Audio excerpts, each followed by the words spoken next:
Christian Jacob, nous avons été rejoints sur ce plateau par Jean-Claude Mailly. Bonsoir Monsieur Bonsoir. Mailly, secrétaire général de Force ouvrière. Je voudrais que vous débattiez tous les deux du plan qui a été adopté récemment, plan de rigueur. Est-il équilibré? Est-il juste sur le plan social et sur le plan fiscal? Jean-Claude Mailly. Non, d'abord, ce n'est pas le premier. Je rappelle que c'est le deuxième en 3 mois. Il y a eu un premier plan le 24 août, dont j'avais dit à l'époque qu'il aurait pu être pire, celui du 24 août, et je confirme, parce qu'on avait réussi à l'époque à bloquer certaines idées, telles qu'une augmentation du ticket modérateur. Mais là, le plan est beaucoup plus sévère que celui du 24 août. Ça veut dire qu'on est... Alors, c'est pas la Grèce, je suis d'accord, mais on est dans une logique qui est une logique d'austérité. Et moi, j'ai noté au moins 6 mesures qui pénalisent les salariés. Il y a bien entendu la mesure d'anticipation, d'accélération sur les retraites. Ça, c'est... On va en parler plus en détail tout à l'heure. Il y a cette mesure-là. Il y a la TVA, l'augmentation de TVA, qui jouera sur différents secteurs d'activité. Il va y avoir l'augmentation sans réforme de l'impôt sur le revenu, avec des gens qui vont payer, des classes moyennes qui paieront plus, certains qui vont rentrer dans l'impôt sur le revenu et qui perdront de ce fait également des aides sociales. Et puis il y a 2 mesures qui concernent la diminution à la fois des dépenses publiques, puisqu'on rajoute 500 millions au 1,5 milliard déjà d'amputation qui avait été annoncé le 24 août, et une limitation des dépenses de santé, qui risque d'avoir des effets également, notamment, je ne sais pas comment on va faire pour faire fonctionner les hôpitaux. Voilà, c'est les 6 mesures qui vont pénaliser les salariés. À côté de ça, il y a quelques éléments de rééquilibrage modeste sur fiscalité du travail, fiscalité du capital, avec les prélèvements libératoires notamment. Christian Jacob, sans parler de la retraite, parce que ça, je voudrais qu'on en parle spécifiquement tout à l'heure, les salariés sont-ils pénalisés, comme le dit Jean-Claude Mailly? Non, nous sommes sur un plan qui vise à réduire nos déficits. Donc, à partir de là, un certain nombre de mesures ont été prises, mais elles ont été prises de manière équilibrée. Si on prend sur le volet recettes, vous l'avez dit vous-même, vous voyez le rattrapage qu'il y a entre la fiscalité du patrimoine, les dividendes qui sont touchés par rapport à la fiscalité du travail. Donc, les taux se rapprochent. Et il y a bien sûr la TVA, mais il y a aussi des mesures qui ont été prises sur les grandes entreprises, c'est-à-dire d'augmenter légèrement leur fiscalité. Et puis, parallèle, donc on voit bien qu'on a là un premier équilibre.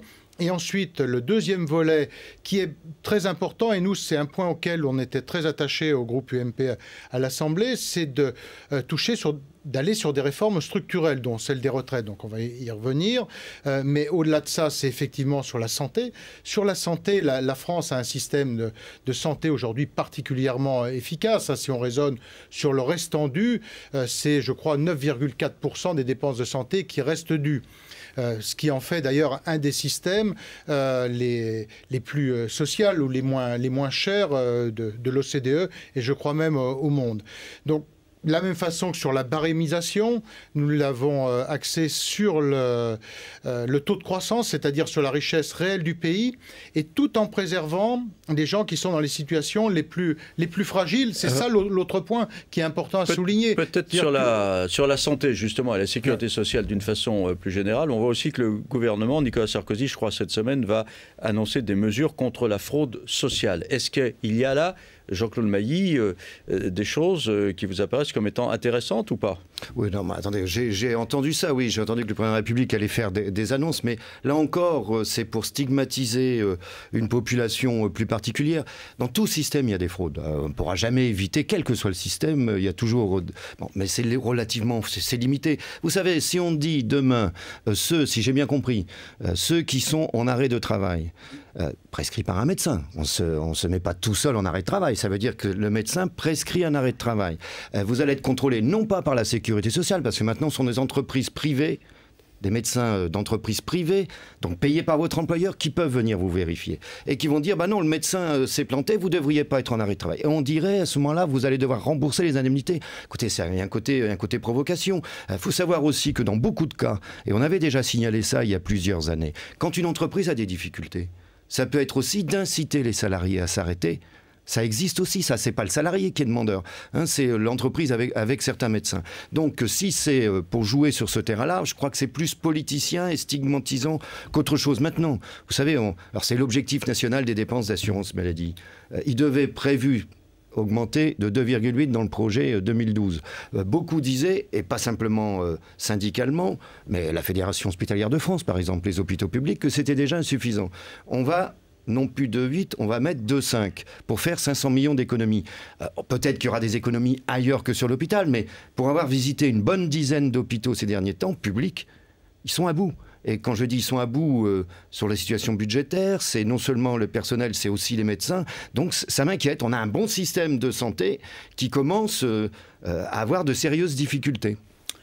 Christian Jacob. Tout d'abord, sur les fraudes, moi je crois que c'est une priorité. D'ailleurs, nous avons pris l'initiative au groupe UMP de déposer un certain nombre d'amendements dans la loi de finances pour lutter contre les fraudes. Il ne s'agit pas de stigmatiser, mais il s'agit simplement qu'à partir du moment où on demande des efforts à tous les Français, que les fraudeurs soient sanctionnés durement. C'est une question de justice sociale. Si on prend sur une allocation qui est par exemple l'allocation parents isolés, bon, vous savez que j'étais ministre de la Famille, vous connaissez la composition du conseil d'administration de la CNAF. La CNAF elle-même estime qu'on est à plus de 200 millions de fraudes dans ce domaine. Donc nous avons pris des mesures qui vont éviter ces systèmes de fraude. De la même façon que sur les gens qui aujourd'hui obtiennent des cartes vitales avec des papiers d'identité falsifiés. Le système qui était en place ne permettait pas de suspendre les prestations. Donc il y aura effectivement suspension pour les fraudeurs, parce que je crois que les Français ne peuvent pas accepter de faire des efforts et de laisser la fraude se dérouler. Alors là où je vous rejoins, c'est qu'évidemment, il y a toujours une petite partie de fraude qui peut rester. Mais je pense que l'on peut objectivement vraiment engager une vraie lutte contre la fraude. Ouais. Et j'ai envie de dire, c'est de salubrité publique. Attends, c'est deux choses. Vous savez qu'il y a quelques dizaines de milliards d'euros de fraude également sur le système fiscal, et ce n'est pas les salariés qui fraudent. J'aimerais bien qu'on travaille plutôt sur ces questions-là. Il y aurait plus d'argent à gagner. Un premier élément. Deuxième élément, s'agissant en particulier des salariés, qu'il y ait sur tout système des contrôles, personne n'est contre qu'il y ait un système qui soit contrôlé. Mais là, on comprend bien qu'on veut stigmatiser. Voilà, attention, on va aller à la chasse à la fraude et à la chasse aux salariés qui sont en arrêt de maladie parce qu'ils ne devraient pas l'être. Et ça, je trouve que c'est stigmatisant. Vous dites, en gros, quoi, il y a deux poids, deux mesures. Oui, non, c'est pas simplement deux poids, deux mesures, c'est on cible une population. Hein, que c'est plus politicien, je veux pas me prononcer plus loin, que de dire sérieusement tout système est contrôlé, ça c'est tout à fait logique.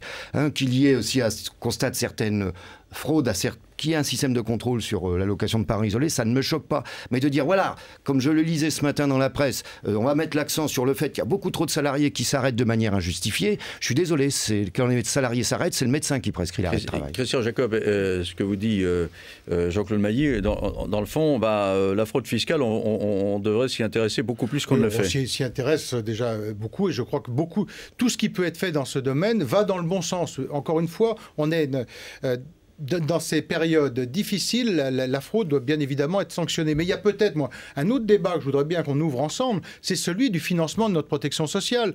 Parce qu'on voit bien qu'on arrive au bout d'un système aujourd'hui. C'est-à-dire ce système de protection sociale qui repose essentiellement sur les cotisations et sur le revenu du travail. Il y a plus de 70% sur le revenu du travail, je crois, et 20% par la CSG, donc sur un revenu un peu plus large. C'est à peu près 65-70% voilà. Assurés par les cotisations globalement sur la sécurité sociale, et le reste par l'impôt, d'une manière ou d'une autre. C'est à 20% par la CSG et 10% par le budget général. On est sur les mêmes chiffres. De remboursement des exonérations. Je pense que l'on doit imaginez, moi c'est un débat que j'ai envie de porter à l'occasion de la campagne présidentielle et des législatives, un autre système de financement. Je pense à celui de la TVA anti-délocalisation, qui à mon avis peut être un très bon outil. C'est-à-dire qu'à la fois, ça permet d'alléger les cotisations qui pèsent sur le travail, parce que l'allongement de la durée de la vie fait qu'on a de plus en plus de gens qui bénéficient de pensions et de moins en moins d'actifs par rapport au nombre d'inactifs.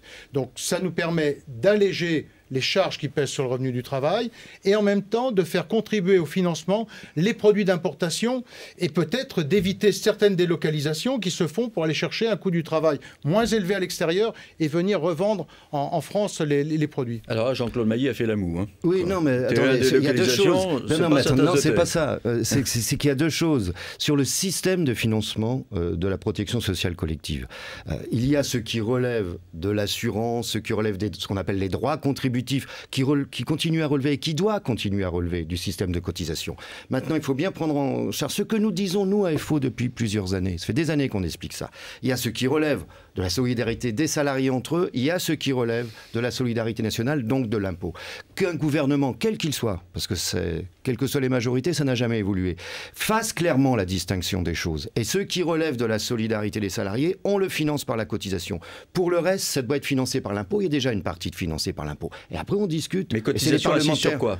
La cotisation assise sur les salaires, et on avait proposé, et l'ancien président de la République, M. Chirac, avait même lancé un groupe de travail là-dessus, et ça s'était tombé à l'eau, qu'on intègre d'une manière ou d'une autre le critère de valeur ajoutée sur les cotisations patronales. Voilà. Bon, deuxièmement, sur la TVA... Christian Jacob dit une TVA anti-délocalisation. On l'appelait comme vous voulez, c'est une TVA. Hein, qu'on le veuille ou non. Moi, je pense que si ce débat-là, et je ne fais pas obligatoirement le lien avec la protection sociale, si ce débat-là a un sens, c'est au niveau de la zone euro.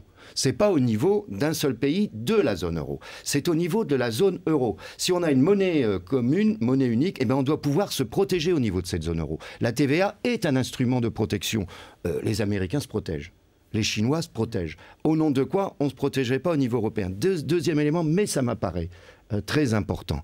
Moi, j'aimerais bien que le gouvernement, le nôtre, en France, comme les autres gouvernements européens, travaille pour une bonne fois pour toutes sur ce qu'on appelle la directive détachement. Vous savez que j'ai encore eu un exemple dans une très grande société de services, la semaine dernière, française, qui fait venir des salariés polonais, ingénieurs, qui viennent avec un contrat de travail polonais pour 500 €, qui travaillent dans des grosses entreprises pour 500 € plus 1000 € de défraiement. En France, avec un contrat de travail polonais. Ça, c'est le problème de la directive détachement. Et ça, j'aimerais bien que les gouvernements s'en occupent. Christian Jacob, vous répondez là-dessus, et puis après on passe en retraite. Oui, d'un point sur la TVA anti-délocalisation, bien sûr que l'idéal est qu'elle soit dans le cadre européen et au moins à minima dans le cadre de la zone euro, mais on peut très bien le faire en France. C'est une décision qui relève aussi du gouvernement d'avoir une fiscalité, un financement de la protection sociale, qui soit assise sur une autre base que le coût du travail et qui évitera encore une fois les délocalisations et qui permettra de faire payer la protection sociale à ces produits d'importation.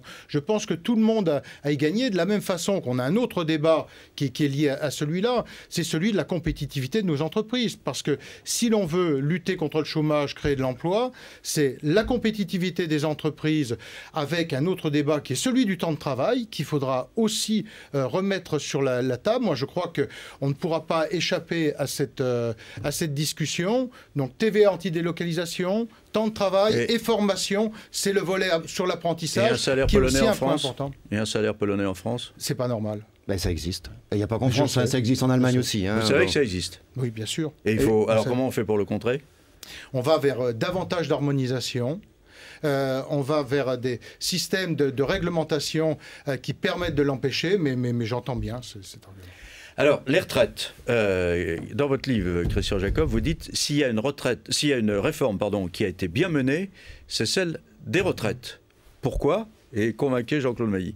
Il va avoir du mal. Hein. Parce que, tout d'abord, c'est une réforme qui a respecté les 3 temps de la négociation, ce que j'appelle dans mon livre, je vais vous l'offrir, le voir, je savais que vous y seriez sensible, le voir juger agir, c'est-à-dire le constat que notre système de retraite partait à volo. Le corps, enfin tout le monde l'a dit, nous avions un système qui allait avec une augmentation des déficits qui ne pouvait pas tenir à terme, donc il fallait le corriger. Le temps de l'analyse, c'est l'allongement de la durée de travail. Elle est évidente quand on regarde la situation à laquelle nous sommes avec la retraite à 60 ans, au moment où nos voisins sont sur une retraite à 65 ans, voire plus, mais au moins 65 ans. J'ajoute que la réforme que l'on vient de faire ne nous permet même pas de revenir à la situation avant 81. Or, depuis 81, l'allongement de la durée de la vie fait que nous avons dû, je sais pas, vieillir en moyenne de 7 ou 8 ans, je crois, de plus. Donc, ce temps d'analyse a été fait.